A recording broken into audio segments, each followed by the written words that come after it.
All right, welcome to the Inauguration podcast. We're here with Zack. Troy, how you doing? I'm doing well, Alex. We're also joined by two special guests today. That's right. We got Ned Bent, reoccurring guest, back-to-back weeks. Hey, thanks for having And we are honored to be joined by Ian Smith. Ian, why don't you introduce yourself to the people? What's up? I'm Ian Smith. I played football with Alex and Ned at St. John's College High School in DC. I'm originally from Queens, New York, and I do campaigns. I worked on Cory Booker's campaign. I worked on Hillary Clinton's campaign in 2016, as well as Brad Schneider's congressional campaign in 2016. Impressive resume. Thanks for joining us. No problem. Yeah, so obviously today was Inauguration Day. Why don't we start with you, Ned? What did you think of the event today? I thought it was great. I mean, it was a lot different than a lot of the other inaugurations because there was like no one there. But it was kind of cool, kind of trying to guess who everyone was because they all had masks on and whatnot. I thought it was great. I thought his speech was really good. I thought he said what he needed to say to unite everyone. And overall, I thought it went well. No hiccups. I mean, there wasn't any protests really going on here that I could tell. And great day. Yeah, what was the vibe like in DC for you? For me, I mean, it was like actually snowed very briefly. But other than that, it was like really sunny day. It was just like clear, and I mean, it was just no hiccups at all. So great day. So what do you think, Ian? I thought it was great. I mean, like, fuck, it's been a crazy 4 years, and like winning the election, I kind of like it. I let all the emotions out when we won, like being a part of that and like working with his team a little bit. It was like building up to that, and then like I kind of like exhaled once we won, but then like the rest of the month showed you that like no, you didn't make it yet until like today, when like there isn't an insane person with the controls for another couple months. So like today finally you get to exhale. But the ceremony was like basically I was just holding my breath, hoping nothing crazy happens until we get those two sworn in. And then once that happened, I kind of could like breathe, exhale, and tune out. But I thought the speech was great. I thought the poetry was amazing. And I did like that with his speech. He didn't get too pomp and circumstance. He kind of kept it very much in the present. Like, I was watching another podcast the other day. I think it was either 538 or Crooked's podcast, but it was basically saying like when you're writing, I think it was fuck it, Crooked or whatever. But I think they were saying something about like when you write that inauguration speech, you either have to focus on the present and try to like speak to the country as it is now, or try to make a moment that's like etched in time. And I think like he struck a balance between doing both. Very cool. Yeah. Yeah, I liked it as well. The poetry was great, and it's nice that he, appealed to both sides and really echoed this message of unity. Mm-hmm. But I mean, obviously, Trump didn't go out without trying to steal some headlines. Zack, what did you think about the pardons? First off, my first thought I was disappointed that Tiger King didn't get one, man. I heard that he had a limo waiting for him and everything to get out of jail. I was sad that we couldn't see that saga go, but I'm glad that his advisors talked him out of pardoning himself or his children or anything kind of ridiculous like that. It seemed like nothing outlandish happened. I saw Lil Wayne got one, Brian Urlacher's brother, so definitely some celebrities on there. What's the story behind Brian Urlacher's brother? I didn't hear about that one. Yeah, so I just saw it on ESPN. I guess he said like a gambling ring, an underground gambling ring, and was in jail for that. And I guess Brian Urlacher reached out to Trump and got him pardoned. So nice.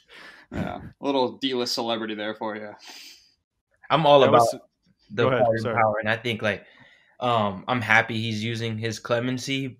Like the but there is that I wish he used it for like some more regular folks. Like I'm all about making it less taboo for presidents to do clemency throughout their 4-year term instead of like sneaking like the hard pill to swallow on the way out. But he used his pardons a lot less, and he used them for like political favor. Because I mean, at the end of the day, no matter how like kind you think he is for pardoning Lil Wayne and Kodak Black, doing that on the way out is securing him some sort of black voter base that he's going to try to use next time he runs. You know, so like I see it as double edged when he could have like gone to much more regular people and pardoned folks who actually deserve it much more than even those two. But I'll take what I can get. I feel that, Ian. Yeah. But Trump's going back to Florida, so we needed a new Kodak album. So that's really Exactly. Right? that's really what's up. Yeah, it's just I think presidents do this a lot, though, right? They do the pardons right at the end, right before they go out, and it's kind of like a last like ditch thing. I know he got a lot of his former coworkers who stayed loyal. Bannon and I think he did Flynn earlier, right? Bannon, Flynn, Stone, they all got pardons. Yeah, the Bannon one is interesting to me because Bannon, my understanding, he's not with Breitbart anymore. But I mean, obviously, Trump is going to try to find some big media outlet for his future. I mean, this relationship with Bannon has been kind of hot and cold, so I guess it's back on again. What do you guys think? Yeah, I think it never left, right? And I genuinely do think like if there is a quality of Trump that like some could see as a virtue, he is loyal, right? Like the Lil Wayne pardon is a extension of loyalty for supporting him during the election, right? Like there's several hip hop artists that could have used a pardon. None of them were politically advantageous to him in November, so therefore they didn't get one, right? But like if you are loyal to him in any way, I can and like have enough voice to get close to him, I can see you getting a pardon. So like it doesn't surprise me that Bannon got a pardon. Were you surprised by who didn't get a pardon? Like anyone in his family or any of the supporters from the Capitol riots? No, I mean that would be suicide for him. Like yeah, Himself?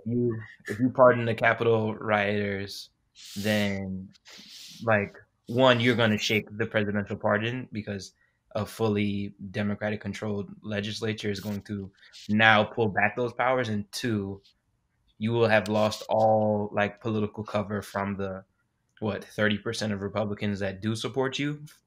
Like I think you just put yourself on more of an island. Yeah, I agree. I was just curious. Yeah, for sure. I mean, he could have done a lot more with those pardons, like even to his loyal crew. So, Ian, what do you think about the impeachment, man? I mean, some people think the Senate has a lot to do. Trump is gone anyway, but the advantage is maybe you could bar him from running again. What's your thoughts on that? Yeah, I mean that's a big advantage. Like, do I think they should do it? Hell yeah! Like, obviously, will they? I don't know. I couldn't tell you. I think what we need, like 17 Republicans or something like that. Like, that's a high bar to clear. I think I might have heard something about like that's for a full conviction, but a simple majority might be able to bar him from running again. I don't know if that's true or not. You have to fact check me on that, Mao. But that would be dope, and we could do that by ourselves. But yeah, I mean, like there has to be consequences, and if that is like when we look back at what has been impeachable in the past, like he's raised the bar by orders of magnitude. So if there are no consequences for this, then I don't know where the bar is at. Like there has to be consequences. Just seems like it's always the timelines that kind of get in the way of things. Like, oh, we got to do this we got to run this by the House, and then the Senate has to deliberate about it. But then they can just decide not to even do that, and loses traction, and he just wasted months. So, yeah, we'll see what he does in his first 100 days. It'll be interesting. Yeah, speaking of his first 100 days, he rolled out a bunch of executive orders. I think today he was going to do everything from climate change to immigration. Zach, what did you think about what he put out today? Yeah, I mean, I think it was pretty cool that he decided to work today too. Just not revel in his inauguration. There's usually, from my understanding, a lot of balls that happen afterwards. Obviously, you can't have those with COVID. But I thought it was pretty cool that he started to get right to work because he's got 3 crises to kind of work on throughout his first 100 days. So I think we saw him extend student loan forbearance. I also think what were some of the other ones? Climate Accord, I'm pretty sure. Right. Muslim ban. Rejoined the WHO. So, I mean, basically, it seemed like his first day was really about righting Trump's wrongs. So, glad to see us get back on track to a more unified approach. Yeah. Run that shit up. Fuck it. Like, what are you wasting time for? What do you want to twiddle your thumbs for a week? No, fuck it. Like, sign all the executive orders you need to, like, right now. Do it. Like, Right. what are we gonna sit outside of the climate accords for another day for? I mean, that's what I'm waiting for. Like, as relieved as I am that this new administration's here, I've seen us have like the triple threat before when we had Obama's first term and when we passed Obamacare, like, and that was all we passed. I hope like the theory of political capital is dead now, and that you take your opportunities and you pass all the legislation you can, because when the Republicans have the ball, they do the same. So like, we have to stop pretending that this political capital is some like zero sum thing that we lose whenever we pass legislation that we like, and that we gain whenever we like capitulate. We have to just pass everything we need to. He has to use his executive order power because we are in a place of, like you said, several crises happening simultaneously that we have to address like right now, and we don't have time to play this like patty cake game.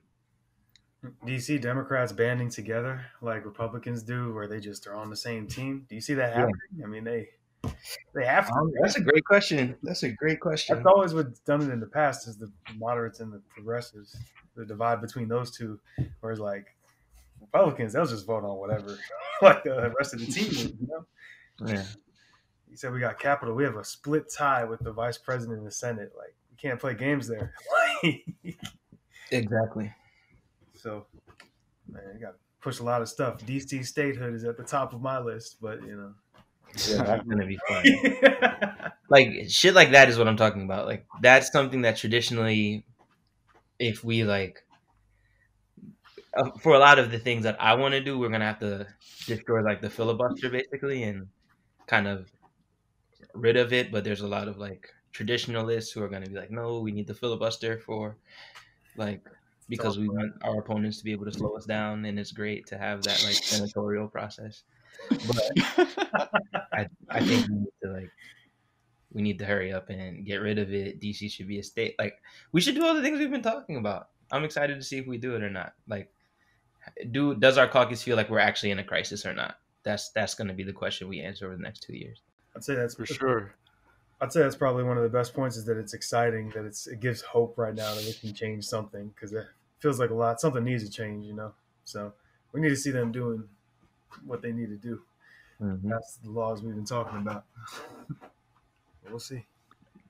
So Ian, what do you think's next for Trump, man? He's gone. I mean, he's kind of, the Trumpism is kind of over this year. I mean, I know it won, at a lot of lower levels, but it lost in Georgia. Mm-hmm. And he lost the presidential election. What do you think's next for him? I think that's two things. One, for him specifically, I honestly don't know. Like, there's a lot of questions I have. Like, I think I'll start with like what made him. Like, I'm in the school of thought that he is like, while him having control of the government was horrible because like he has a lack of character, in my opinion, I think the symptoms of the ideology that bred him are still alive and well, if not stronger than they were when he got here, right? Like, now if another figure like him creeps up, you won't have the whole Republican Party in the primary trying to snuff it out like they did with him. You're going to have several like support it, if not try to make that the standard bearing thing. So I think like that part of the That's scary. I mean, it's so true, right? Like, Yeah. he is not like he is one person that represents a portion of the country large enough to win the presidency, right? Like, that's a significant amount of the country, and they're still there, and they wish he won, and they're excited to see what comes next, right? And they don't know what's coming next. If he's the next thing, I don't know. Like, that's the question. Like, going back to what's next for him, I don't know. But I think like something that represents that is going to be the nominee for the Republican Party again. I don't think like I find it really hard to see the school of George W. Bush, Mitt Romney, and the more like pragmatic, moderate conservatives that are like going back to fiscal policy and like austerity. I don't see them taking control of the party again because I think the party is more interested in a culture war, and the people fighting that culture war are going to be the ones like Donald Trump that are their standard bearers. Yeah, I mean, you wonder if like Donald Trump Jr. becomes their next figure, like who's going to be their next Trumpist figurehead, because they have to find somebody, and I don't think Trump's up to the task. He's getting old and up there, and Big Macs can't be good for your heart. So they're gonna have to find someone kind of new and young, I think, to take that over. Yeah. And I think like what you were seeing, like obviously if they had like 2020 hindsight, or if they could go back into the past, like folks like Hawley and Cruz wouldn't have done what they did ahead of the certification of elections. But like those folks know what I know, in that like that's their party and that's what their party wants, and they are positioning themselves to be next, right? Like maybe the party goes with Don Jr. I don't know. It's whoever captures that spirit, but like you're seeing the people who have the best shot, um, or like early like favorites for the Republican primary in 2024.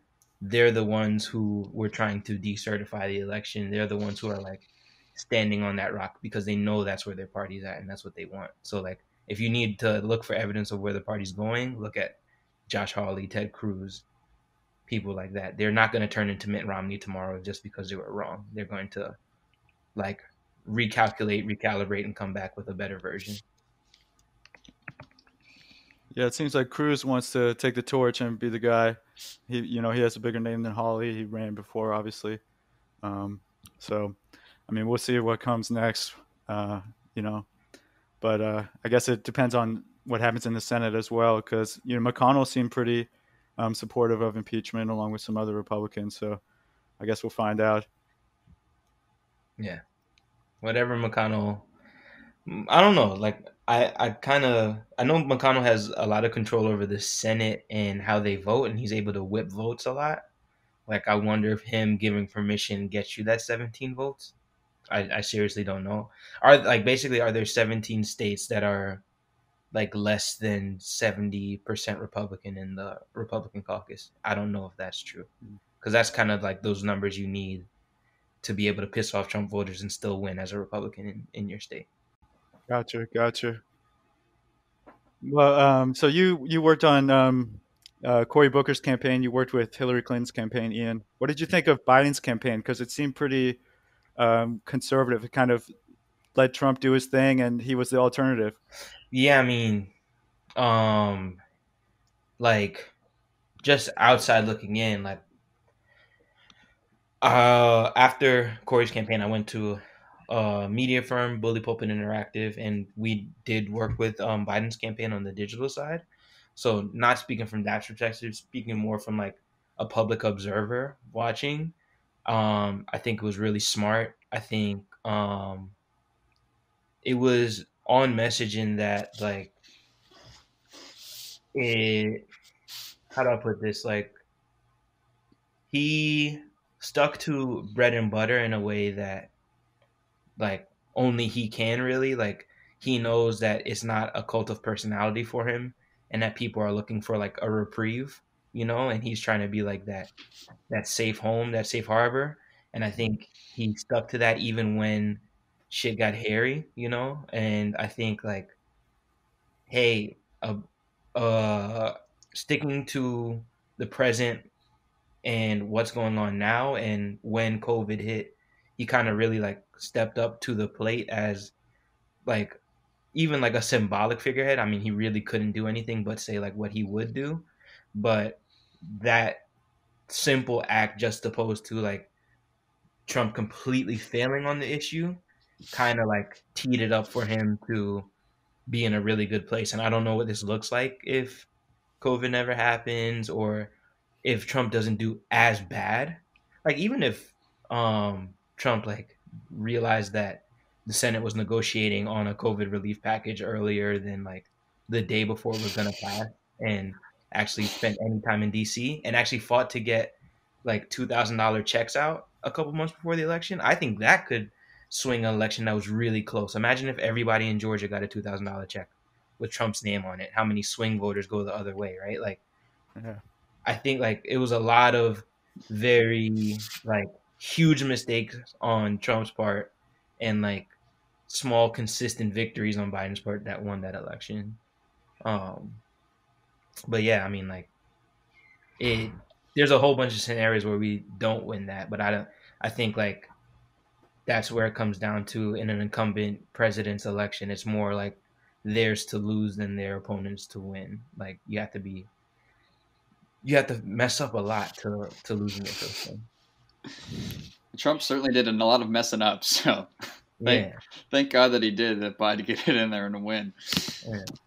It was much But more. yeah, I mean that's him. That's him. Like he's that type. Like the whole time you knew that if anything really like hit the fan, that's not the person you wanted in there for like economic policy that basically runs itself if you hire half decent people in the Fed or like you have other people to hold you up, but when you need like actual leadership, you can't fake that in that position. You have to have it, and he just doesn't.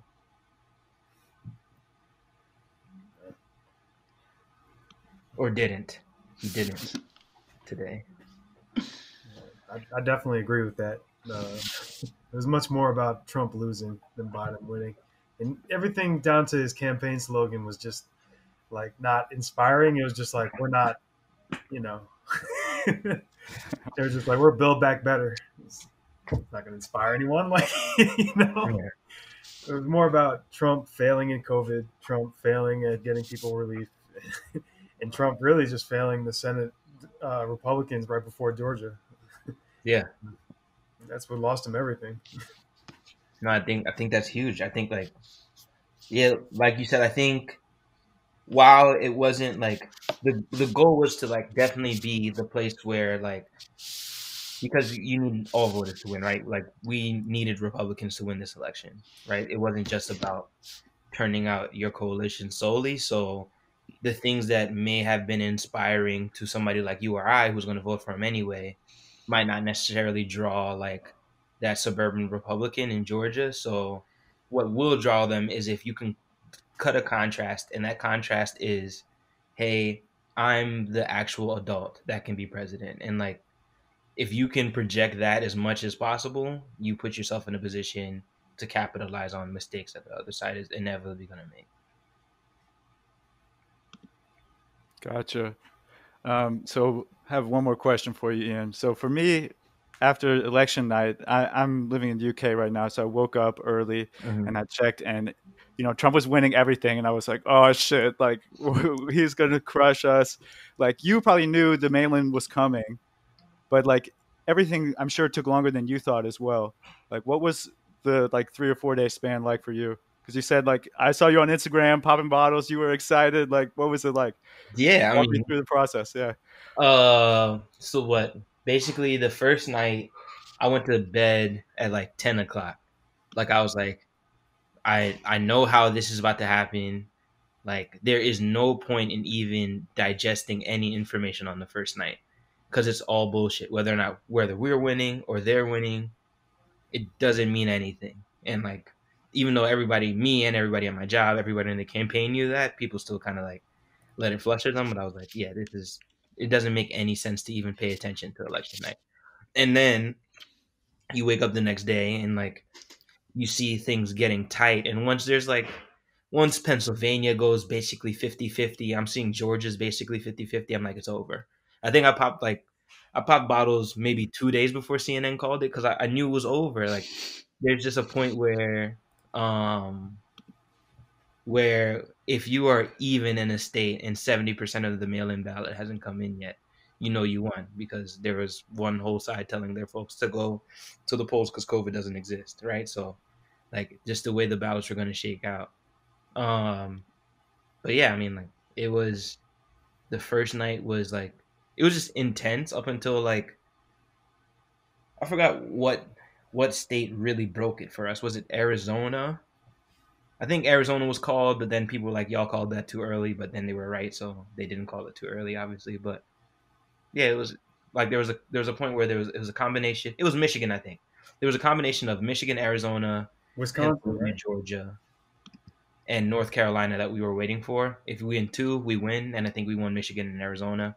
I called my grandma, I said we won. And I drank that night, and then the morning, Saturday morning, I like sprayed champagne again. So, Oh yeah, That's awesome.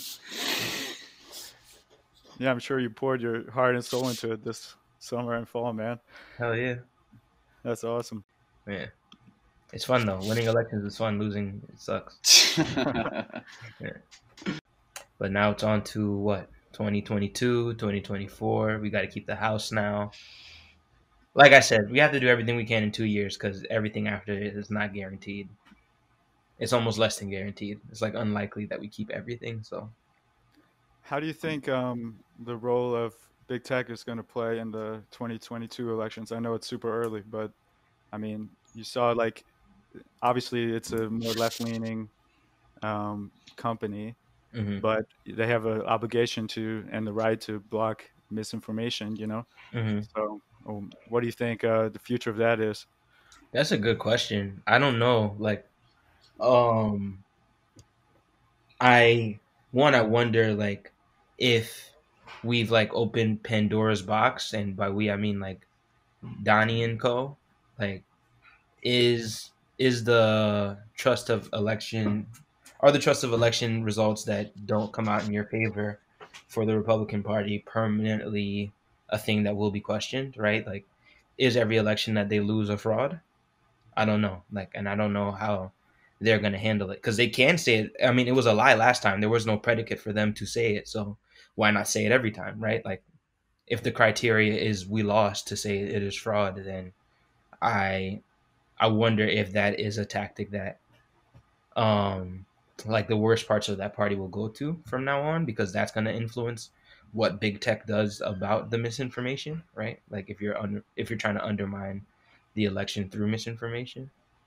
But other than that, I don't know. I think like we as a country and a government and big tech as like a sector like came to a realization that we've fundamentally broken something in communication and in truth, and like I think they're trying to figure it out, and if they don't figure it out, somebody's going to figure it out for them, and I don't think they want that. So I don't know how to fix it, but they're just going to have to figure it out, like, because at some point somebody's going to try to regulate the issue, and whether it's us or the other party, it kind of still sucks for big tech either way. So I don't know how they fix it, and I don't know how we would fix it, but I know something has to change, right? Like, that's all I know. I don't know what it looks like in 2022.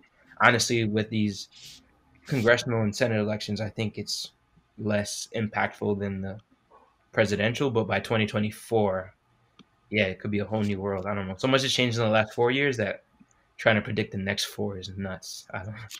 Yeah, that was a tough question. But I mean, obviously, it's going to play a role in the midterms as well. So, yeah, I think that does it for today. Cool.